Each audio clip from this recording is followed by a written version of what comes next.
Alors, l'objectif de cette vidéo, c'est d'écrire un programme avec Scratch pour tracer un carré. Et pour cela, vous aurez besoin des tuiles avancées et tournées. Alors, ce que je vous propose, vous appuyez sur pause, vous essayez de faire le programme et seulement après, regardez la correction. Alors, première chose que vous devez savoir, c'est que tout programme démarre lorsqu'on clique sur le drapeau vert. Donc, la première tuile qui démarre le programme, c'est quand le drapeau vert est cliqué. Donc, je vais réduire la zone ici. Ensuite, il va falloir tracer un carré. Alors, comment on trace un carré? Alors, imaginons que le chat soit positionné quelque part sur l'écran et qu'il regarde vers cette direction. Et bien, qu'est-ce qu'on va faire? On va le faire avancer dans la direction où il regarde, par exemple, je ne sais pas, de 30 unités. Et ensuite, on arrivera là. Et qu'est-ce qu'il va falloir faire? Et bien ensuite, il regarde, je répète toujours par ici, il va falloir le faire tourner de 90 degrés. On va ravancer de 30 unités. Il regarde par ici. Et qu'est-ce qu'on va faire? On va le faire tourner de 90 degrés. Il va ravancer de 30 unités. Il regarde par ici et on va le faire tourner à nouveau de 90 degrés. Il va donc regarder par ici et on va le refaire avancer de 30 unités pour finir notre carré. Voilà ce qu'on va utiliser. Alors, allons-y, on va dans Mouvement. On le fait avancer par exemple de 30.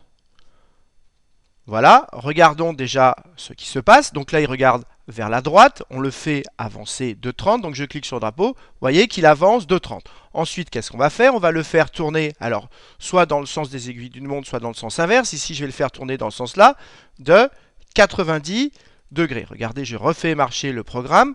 Voilà, il a avancé de 30, il a tourné, mais vous voyez qu'il ne laisse aucune trace. Donc, il va falloir modifier le programme. Alors, comment on fait pour que le chat laisse une trace quand il se déplace? Eh bien, il y a une tuile, il y a un menu stylo et il y a mettre le stylo en position d'écriture. Donc, regardez, si maintenant je refais marcher le programme, je replace le chat ici, il va avancer de 30, tourner de 90. Regardez, voilà, mais si je le décale, il a avancé de 30 et tourné de 90. Et regardez ici, j'ai déplacé le chat avec la souris. Si je le fais relancer, si je relance le programme, il fait à nouveau se déplacer de 30, mais ce qui a été fait avant n'a pas été effacé. Donc le mieux, c'est d'effacer tout avant de commencer à tracer. Donc regardez, je fais marcher le programme.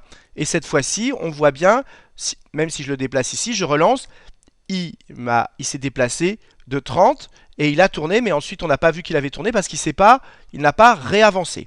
Alors ce qui serait bien, c'est également de masquer le chat parce que finalement, ça ne sert à rien de le voir. Donc je vais dans Apparence et je vais cacher le chat. Et regardez maintenant, je refais marcher.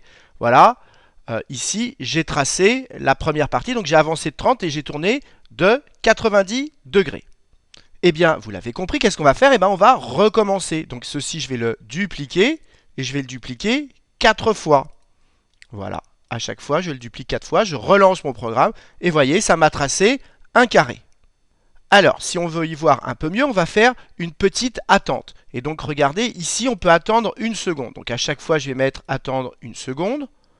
Voilà, attendre 1 seconde et je relance mon programme. Regardez, il trace un bout, un deuxième bout, un troisième bout et un quatrième bout. Alors, regardez maintenant attentivement le programme. Qu'est-ce que vous remarquez? Eh bien, vous remarquez qu'on a 4 fois la même chose. Donc, ça ne sert à rien d'écrire ceci, puis encore la même chose, puis encore la même chose. Regardez, on va l'écrire qu'une seule fois. Donc, je me débarrasse de ceci. Et autour de cela, eh bien, je vais écrire répéter 4 fois. Vous voyez que le programme est beaucoup plus court. Mais je refais marcher mon programme. Il me trace un coup, 2 coups, 3 coups et 4 coups. Donc, quand vous refaites plusieurs fois la même chose, plutôt que de réécrire la même chose à chaque fois, eh bien, utilisez ce qu'on appelle une boucle, ici, répéter 4 fois.